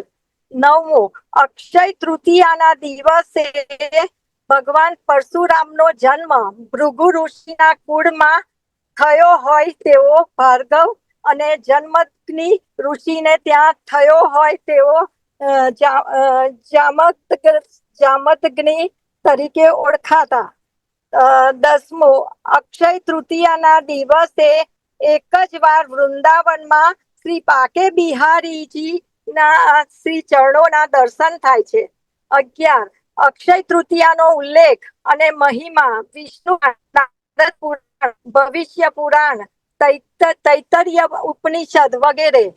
12મો અક્ષય તૃતીયાના દિવસે લક્ષ્મીજી માતા યશોદાના કોઠારમાં બિરાજી રહ્યા. 13મો અક્ષય તૃતીયાના દિવસે શ્રી કૃષ્ણએ દ્રૌપદીના ચીરપુરી રક્ષા કરેલ. 14મો અક્ષય તૃતીયાના દિવસે મહાભારતના યુદ્ધની સમાપ્તિ થયેલી. 15મો અક્ષય તૃતીયાના પાવન દિવસથી જ ઉત્તર ભારત સ્થિત બદ્રી કેદારનાથના મંદિરો અને હિમાલયમાં રહેલા અન્ય મંદિરોના દ્વાર ખુલે છે. 16મો અક્ષય તૃતીયાના દિવસે જ હયગ્રીવ અવતાર, નર નારાયણ પ્રગટીકરણ તેમજ માં અન્નપૂર્ણાનો જન્મ થયેલ. 17મો બ્રહ્માજીના પુત્ર અક્ષય કુમારનું આજે પ્રાગટ્ય થયેલ. 18મો અક્ષય તૃતીયાના દિવસે જગન્નાથપુરીમાં ભગવાનના રથનું નિર્માણ કાર્ય આજથી શરૂ થાય છે. સર્વે વૈષ્ણવોને મારા જય શ્રી કૃષ્ણ. સત્સંગમાં ભૂલચૂક થઈ હોય તો માફ કરજો. શ્રી વલ્લભાધીશ કી જય. જય શ્રી કૃષ્ણ હિરલ. જય શ્રી કૃષ્ણ. ખૂબ જ સુંદર આપે ઉત્સવ દર્શન કરાવ્યું. ખૂબ ખૂબ આભાર. જય શ્રી ખૂબ આનંદ કૃષ્ણ. આવ્યો. Thank you. હવે આપણે વાર્તાથી દર્શન કરીશું. વાર્તાથી દર્શનમાં આપણે 84-252 વૈષ્ણવની વાર્તા લઈએ છીએ. તો આપણે ગયા વખતે જોયું હતું કે ગયા વખતે આપણે 84 વૈષ્ણવની વાર્તા સંપૂર્ણ કરી. આ વખતથી આપણે 252 વૈષ્ણવની વાર્તાઓ લેવાના છીએ. 252 વૈષ્ણવની વાર્તામાં ઘણી બધી બુક્સ જોવાથી એવું લાગે છે કે એમાં વાર્તા ક્રમ અનુસાર નથી આવતી. તો આપણે વાર્તા નંબર પર નહીં જઈએ, પણ આપણે જે વૈષ્ણવની વાર્તા હશે એના નામ પરથી આપણે વાર્તા લઈશું. પણ 252 વૈષ્ણવની વાર્તા લેતા પહેલા આપણે 84-252 વૈષ્ણવની વાર્તાનું મૂળ શું છે એના વિશે થોડુંક આપણે જાણી લઈએ. શ્રીમદ અગ્નિકુમારના ચતુર્થ કુમાર પરમ મહાનુભાવ શ્રી ગોકુલનાથજી આ વાર્તાના મૂળ પ્રગટ કરતા છે. શ્રી મહાપ્રભુજીએ પ્રગટ કરેલ પુષ્ટિ રસ લીલા સમુદ્રમાં પ્રકાશતા આ રત્નોને એવો શ્રીએ પ્રગટ કરેલા છે. આ વાર્તાઓ ઐતિહાસિક રીતે લખવામાં આવેલી નથી, કારણ કે ઘણી વખત આગળ વાર્તા આવી જાય એટલે આપણને ઘણી એવી લાગે કે આ કલ્પના કરીને વાર્તા લખેલી છે કે કોઈએ કંઈ પણ રીતે પોતાની એમને વિચારધારા પ્રમાણે વાર્તા લખી છે, પણ એવું નથી. શ્રી ગોકુલનાથજી ભગવત પરિચર્યાથી પરવારીને રાત્રિએ નીચ અતરંગ ભક્તોને શ્રી મહાપ્રભુજીના અને શ્રી ગોસાઈજીના સેવકોનું રમણીય ચરિત્ર કહેતા હતા. એવો શ્રીના શ્રોતાઓમાંના એક ભગવતીએ વાર્તાઓને શ્રવણ કરી અને પ્રતિદિન ઘરે જઈ અને લખી લેતા. એક વખત શ્રી ગોકુલનાથજીએ એકવાર કહેલી વાર્તા ફરીને કહેવાનો આરંભ કર્યો. વાર્તાને લખનાર ભગવતીએ વિનંતી કરી કે હે પ્રભુ, એ વાર્તાનું નિરૂપણ તો એકવાર શ્રીમુખેથી થઈ ગયું છે. એ સેવકની એવી સ્મૃતિનું કારણ પૂછતા તે વૈષ્ણવે એ સર્વ વાર્તાઓ લખી લેવાનો પોતાનો વ્યવસાય નિર્મળ હૃદયે કબૂલ્યો. ત્યાર પછી અધિકાર રહિત જીવો પાસે આવા ચરિત્ર મૃતો જાય એ આપશ્રીને ઇષ્ટ ન હોવાથી તે દિવસથી વાર્તાનું કથન બંધ કર્યું. એ વખતે વાર્તાઓમાં શ્રી મહાપ્રભુજીના 84 સેવકોની સંખ્યા અને શ્રી ગોસાઈજીના સેવકોની સંખ્યા 252 થઈ હતી. એટલે ઘણીવાર આપણને એમ થાય કે 84 જ વાર્તા કેમ હોય, 84, 85 કેમ નહીં હોય? તો એનું કારણ છે કે 84 ત્યાં સુધી 84 જ સેવકોની વાર્તા થઈ હતી અને ગોસાઈજીના પણ 252 જ સેવકોની વાર્તા થઈ હતી. હાલ તેટલી જ સંખ્યામાં એ પરમ પુનિત પ્રભુ ભક્તોના ચરિત્રો ભગવદીઓએ ગાય. એક વખત શ્રી ગોકુલનાથજી 84 વૈષ્ણવની વાર્તા કરતા કલ્યાણ ભટ્ટ આદિ વૈષ્ણવોની સાથે રસમગ્ન થઈ ગયા. તે સુબોધીજીની કથા કહેવાતી સુધી રહી ન હતી. અર્ધરાત્રિ થઈ. ત્યારે એક વૈષ્ણવે શ્રી ગોકુલનાથજીને વિનંતી કરી કે મહારાજ, આજ કથા ક્યારે કહેશો? અર્ધરાત્રિ ગઈ ત્યારે શ્રી ગોકુલનાથજીએ કહ્યું કે આજે કથાનું ફળ કહીએ છીએ. તે વૈષ્ણવની વાર્તાનું સઘળું ફળ જાણજો. વૈષ્ણવ ઉપરાંત બીજો કોઈ પદાર્થ નથી. આ પુષ્ટિમાર્ગ છે તે વૈષ્ણવ દ્વારા ફલિત થશે. શ્રી આચાર્યજી પણ એ જ કહેતા કે દમલા, તારા માટે આ માર્ગ પ્રગટ કર્યો છે. તેથી વૈષ્ણવની વાર્તા છે તે સર્વોપરી માર્ગ. આ પ્રકારે 84 વૈષ્ણવ આચાર્યજીના નિર્ગુણ પક્ષના મુખ્ય જાણવા અને એ જ રીતે 252 પણ શ્રી ગોસાઈજીના નિર્ગુણ પક્ષના મુખ્ય જાણવા. ત્યાર પછી શ્રી હરિરાયજી મહાપ્રભુજી કે જેમણે આપણને વૈષ્ણવ સૃષ્ટિને શિક્ષાપત્ર જેવો અમૂલ્ય ગ્રંથ આપ્યો છે, તેમનું પણ 84-252 વૈષ્ણવની વાર્તાઓમાં અમૂલ્ય યોગદાન રહ્યું છે. એમણે 84-252 વૈષ્ણવની વાર્તાના પુસ્તકોનું સંપાદનની સાથે સાથે એના ગૂઢ ભાવોને સ્પષ્ટ કરવા માટે એમાં ભાવપ્રકાશ નામની ટીકાની પણ રચના કરી. શ્રી હરિરાયજીએ ઘણીવાર પુષ્ટિ સંપ્રદાયના પ્રચાર માટે યાત્રા કરી છે અને તે દરમિયાન આપશ્રીએ વાર્તામાં વર્ણવેલા ભક્તોના જીવન ચરિત્રની ખાસ શોધ કરીને ખાસ સૂચના તેમના ભાવપ્રકાશમાં પ્રકટ કરી અને આ પછી ભાવપ્રકાશ સાથે પુસ્તકો પર ટીકાઓ લખવાની પણ શરૂઆત થઈ. હવે આપણે 252 વૈષ્ણવની વાર્તા પતી પહેલી વાર્તા કે શ્રી ગોસાઈજીના સેવક નાગજી ભટ્ટ સાંચોરા બ્રાહ્મણ ગોધરાના રહીશની વાર્તાનું દર્શન કરીશું. આ નાગજી ભટ્ટ પ્રથમ શ્રી આચાર્યજી મહાપ્રભુજી પાસે નામ પામવા માટે આવેલા. ત્યારે શ્રી આચાર્યજી મહાપ્રભુજીએ નાગજી ભટ્ટને આજ્ઞા કરી કે નાગજી, તમે અમારા બાળક પાસે જઈને નામ પ્રાપ્ત કરો. ત્યારે નાગજી ભટ્ટ શ્રી ગોસાઈજી પાસે આવ્યા. શ્રી ગોસાઈજીએ કૃપા કરી અને આ નાગજી ભટ્ટને નામ આપ્યું. પછી બ્રહ્મ સંબંધ કરાવ્યો. આ નાગજી ભટ્ટ શ્રી ગોસાઈજીના આવા કૃપાપત્ર ભગવદીય હતા.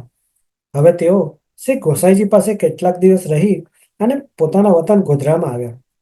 પછી થોડાક દિવસો બાદ નાગજીભાઈની પુત્રીનો વિવાહ આવ્યો. આ વાતની ખબર ખંભાતના વૈષ્ણવોએ સાંભળી. આ વૈષ્ણવો શ્રી ગોસાઈજીના સેવકો હતા. તેઓએ આપસમાં દ્રવ્ય એકઠું કરી તેની હુંડી ખરીદી એક કાસતને ખંભાતથી નાગજી ભટ્ટ પાસે ગોધરા મોકલ્યો. તે પત્રમાં વૈષ્ણવોએ નાગજી ભટ્ટને લખ્યું કે આ દ્રવ્ય તમારી પુત્રીના વિવાહ માટે મોકલ્યું છે, તો તમે બહુ સારી રીતે વિવાહ ઉજવજો. હવે આ કાસત કાગળ લઈને ગોધરા નાગજી ભટ્ટને ત્યાં આવ્યો અને પત્ર નાગજીભાઈને આપ્યો. આ પત્ર વાંચી અને નાગજી ભટ્ટે પોતાના મનમાં વિચાર કર્યો કે વૈષ્ણવોનું દ્રવ્ય વિવાહના કામમાં ખર્ચવું ઠીક નથી. એ મારો ધર્મ નથી. વળી પુત્રી તો કોઈ રંક બ્રાહ્મણને આપીશ. વળી આ દ્રવ્ય તો શ્રી ગોસાઈજીનું છે, તેથી તે ગોસાઈજીની પાસે જાય તો સારું. પછી આવેલા કાસતને તો તેમણે પત્રની પહોંચ લખી આપી અને ખંભાત વિદાય કરી દીધો. અને નાગજી ભટ્ટ શરાબની દુકાનેથી તે હુંડીની મહોરો કરી અને ઘરે લઈ આવ્યા.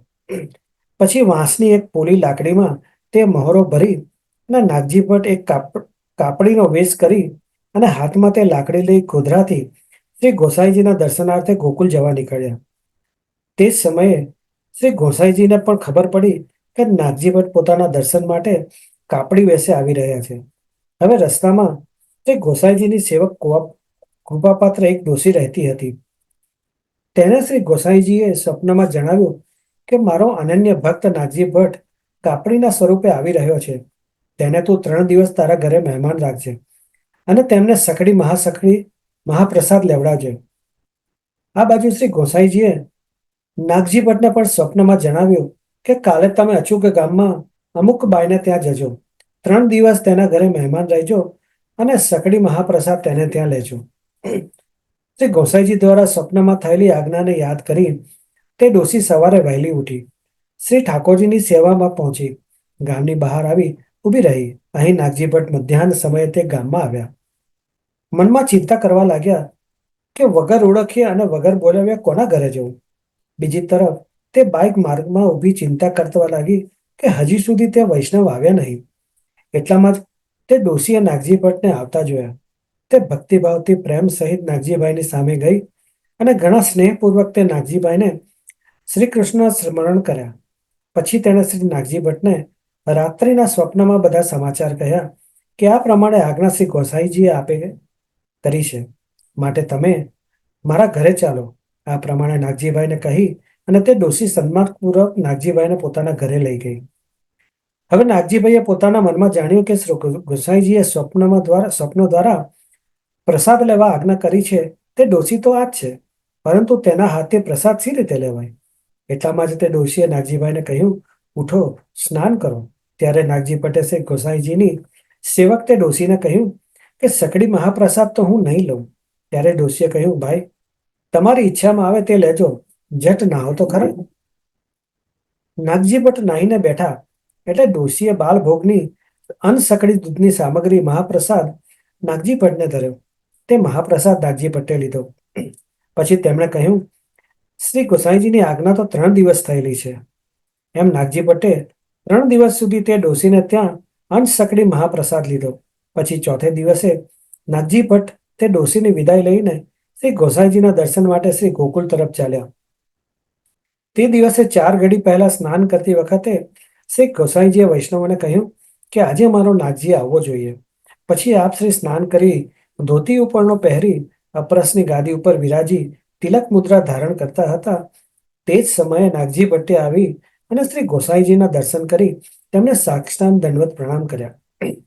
ત્યારે શ્રી ગોસાઈજીએ પોતે પૂછ્યું કે નાગજી, તું ક્યારે આવ્યો?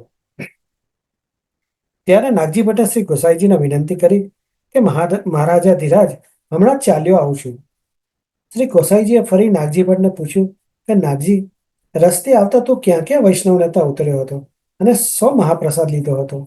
નાગજી ભટ્ટે કહ્યું, મહારાજ, અમુક ગામમાં અમુક ડોશીને ત્યાં 3 દિવસ રહીને અંશસકડી મહાપ્રસાદ લીધો હતો.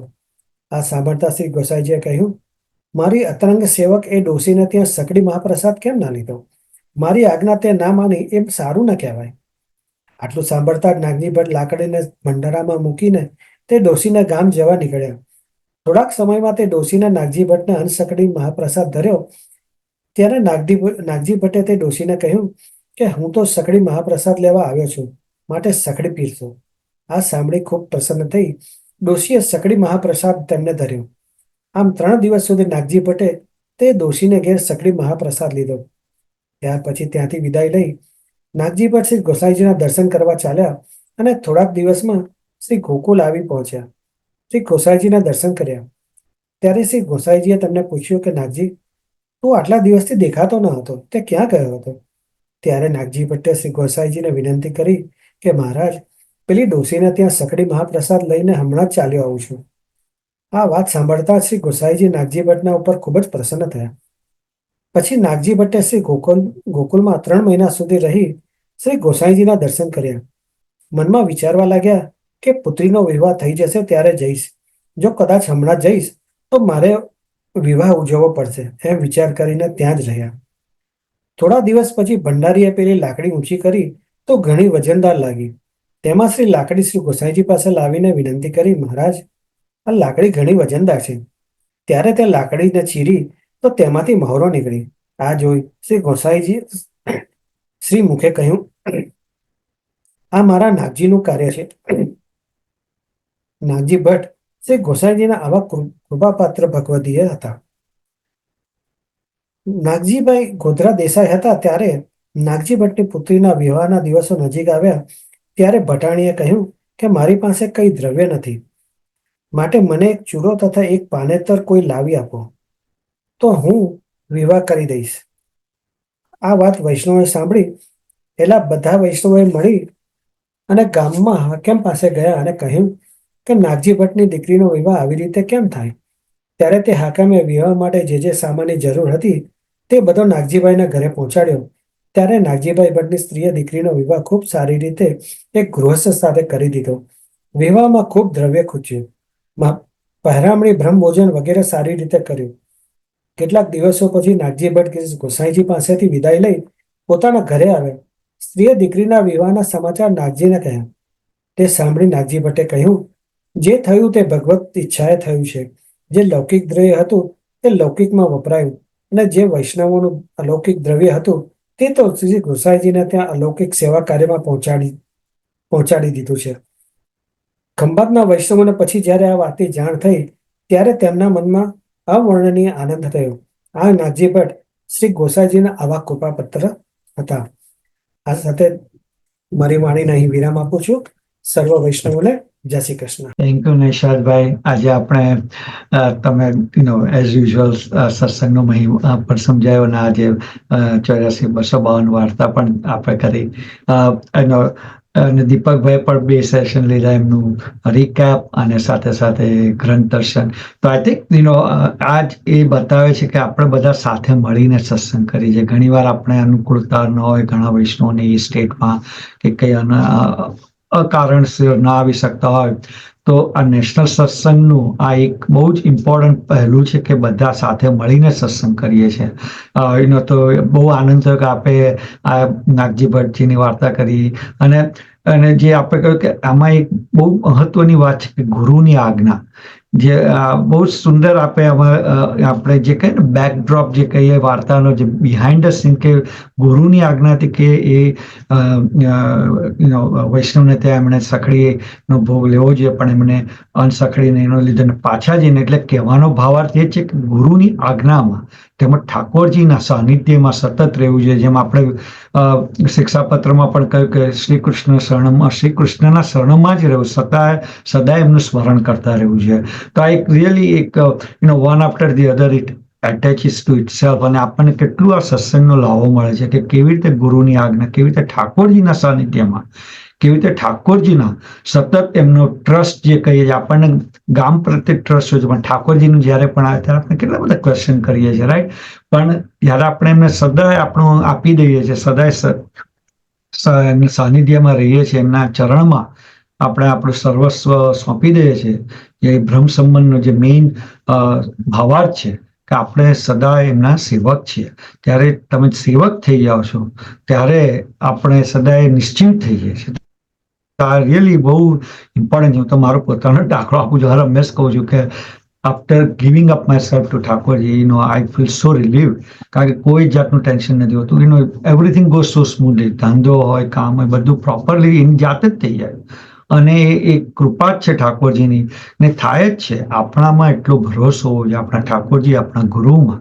એ કદું કોઈ દિવસ, જેમ મા બાપ કોઈ દિવસ બાળકોનું એમના વિચાર કે આ બાળક આવું ખરાબ થાય, આપણે સદાય એમનું હિત જ સોચે, એમ ઠાકોરજી ને ગુરુ સદાય આપણું હિત જ સોચે છે. આપણને એ વખતે ખબર નથી હોતી કે આપણે ઘણી વાર આપણે એમાં આવી જાય કહો આમ કેમ આમ તેમ, પણ after 6 months or a year we realize એ જે થયું એ સારું થયું, કારણ કે એમાં ન થવામાં પણ આપણું હિત છે. તો રિયલી આ બહુ સરસ આપણે વાર્તાજીમાં જ કહી શકીએ કે આપણે કેટલો સરસ માર્ગદર્શન આપ્યું છે. Thank you Nishadbhai. અને ફરીથી આપણે આગળ આ સત્સંગને પ્રારંભ કરી વલ્લભાથી શકીએ. તો હવે આપણે સત્સંગ આગળ વધારતા આપણે કીર્તન સાંભળીશું. આજે કીર્તન આપણને કામાક્ષીબેન સંભળાવશે. તો કામાક્ષીબેન.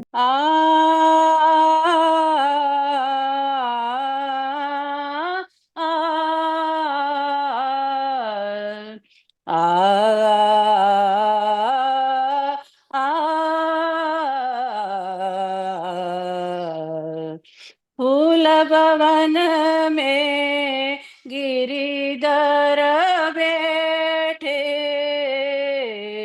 फूलन को शोभित श्रृंगार, फूल भवन में गिरिधर बैठे, फूलन को शोभित श्रृंगार, फूलन को काटी बन्यो पिछोरा, फूलन को काटी बन्यो पिछोरा, फूलन बांधे पेच संवार,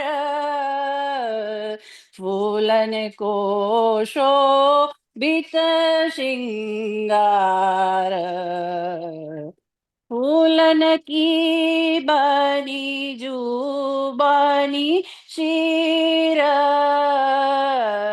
फूलन के जू बने सब हार, फूलन के मुक्ता छबिछालत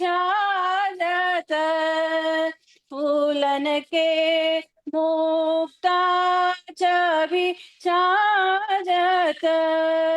फूलन लटकन सरस संवार फूलन कोशो वित सिंगार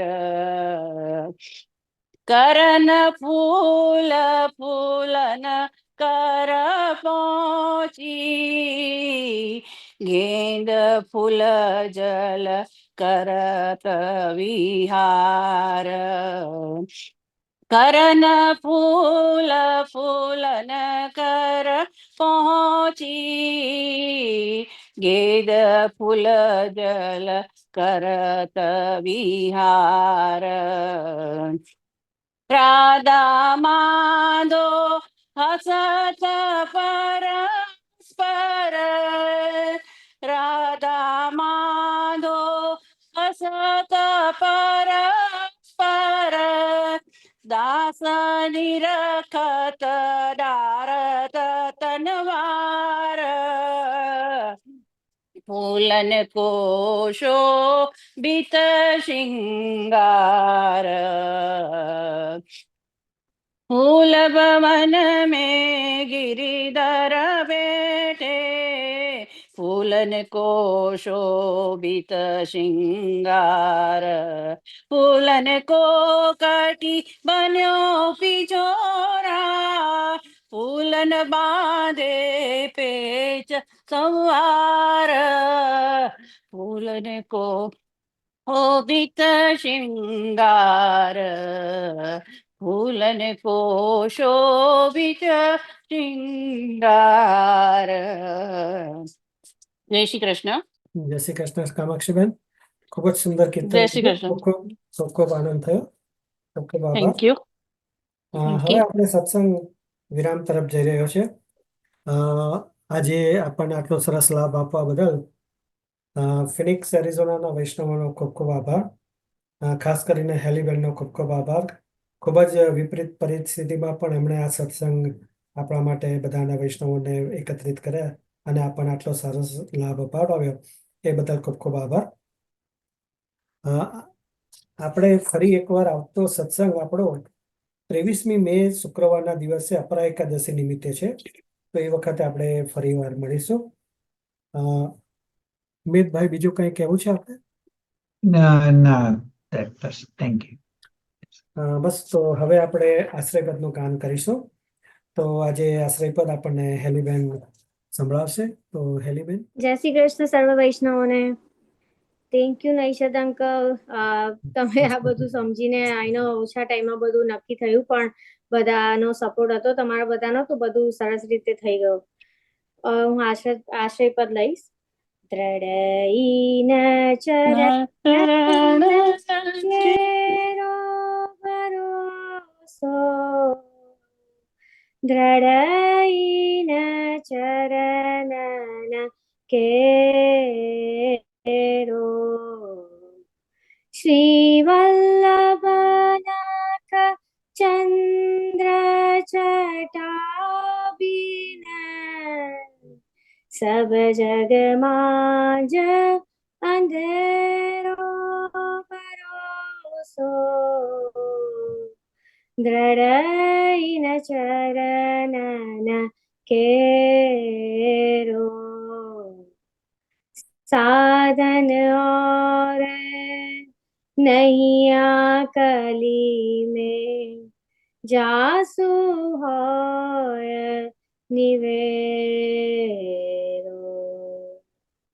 सुर कहाँ कहे द्विविध आंधरो